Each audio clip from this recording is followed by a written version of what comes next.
Welcome to the Rise Up For You podcast, where thought leaders, entrepreneurs, and executives from around the world share their practical tips, strategies, and stories to help you unleash your potential and achieve your goals. Your journey of growth to become your best starts now.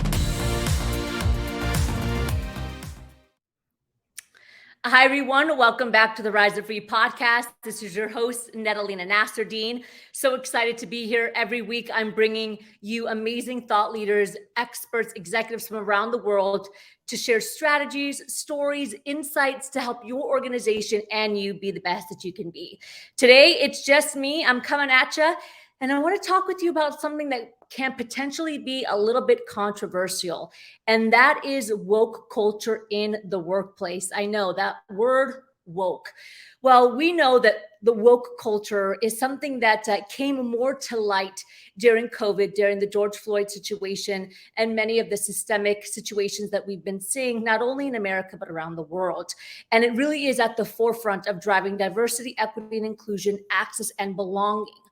But one of the biggest challenges that we're seeing is that woke culture can also do the opposite and split organizations, families, friends, individuals. So how do we continue to embrace the woke culture while at the same time ensure that we don't instill fear in other people having differing opinions, that we don't create cancel culture within a workplace, and that we can still agree to disagree.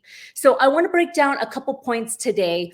And again, these are all just points and things that we're noticing every day in the workplace. You may or may not agree, and that's completely okay. But woke culture champions really the banner of inclusivity, right? Diversity, as we were talking about, aiming to level the playing field and create a workplace where everybody's voice is heard. However, in the midst of these things, hypersensitivity has come into play. So it's not a secret that a hypersensitive environment has really infiltrated some of the workplace. And now, we've dealt with situations where companies, maybe an individual has said something, most employees don't agree, and now they want to fire and get rid of that individual, right? So we're starting to see that things aren't necessarily balancing out, and they might not be for the best. So how do we foster a dialogue, or enforce a climate that is positive without creating fear of being able to disagree, right? How do we create an environment that's positive where people can still disagree with one another and get along, okay? Are we walking the tightrope? It's vital to create a space where everybody feels like they're part of the conversation, right? Where everybody feels that they can be heard. And the key word there is everybody. That is everybody. Even if we don't agree with their thoughts, even if they don't agree with their opinion, we have to remember that individuals, we all have bias, okay? We have unconscious bias, and then we have conscious bias, okay? Explicit and implicit bias, we all have it. That's 20, 30, 40 years of programming for some of us that's related to religion, gender, race, sexual orientation, and all of these things are very, very touchy. Now, whether or not we agree with it, the point is that many individuals have years and years of programming in their mind. It's not going to shift overnight. So can we create more teachable moments and have more empathy towards one another, even if we don't agree, understanding that we all come from different places? And lastly, the danger of division, okay? Although the woke culture and the woke environment is a positive initiative to drive diversity, equity, and inclusion, we need to do our best as organizations and as leaders to create an environment that doesn't become divided, to create an environment that doesn't embrace cancel culture. We know that there's a lot of cancel culture that's happening out on social media and in the media. And it's really critical that as leaders in the workplace and as individuals, we don't allow that to infiltrate the workplace, which it has, by the way. So I know today is a touchy topic, but I'd be curious to hear from you. You can type it in LinkedIn. You can send it in the chat. You can send an email. How would you approach woke culture in your workplace? And what are you doing to ensure that we can still create an awakening, the wokeness around diversity, equity, and inclusion without excluding people that have differing opinions? How do we embrace woke culture without making people feel like they don't have a voice that's on the other side of the table?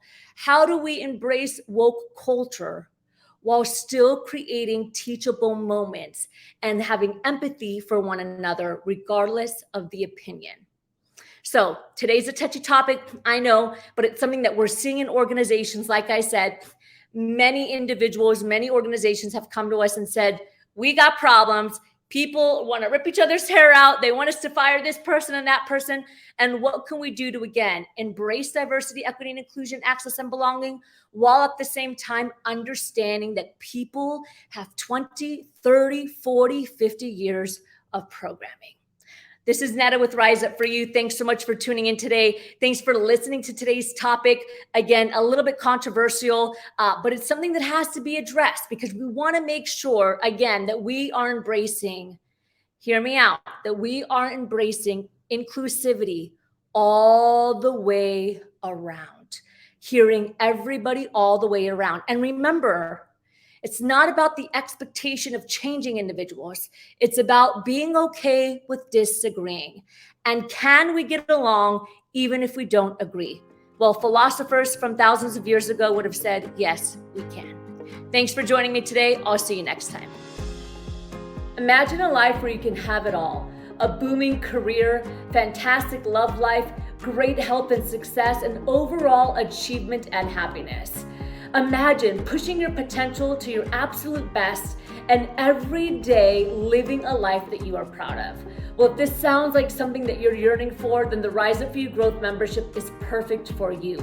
My team and I believe in supporting you and helping you get to the next level because we know that you can do and have what it takes to be your best. When you join our membership, you get access to live trainings every single month with myself and our team.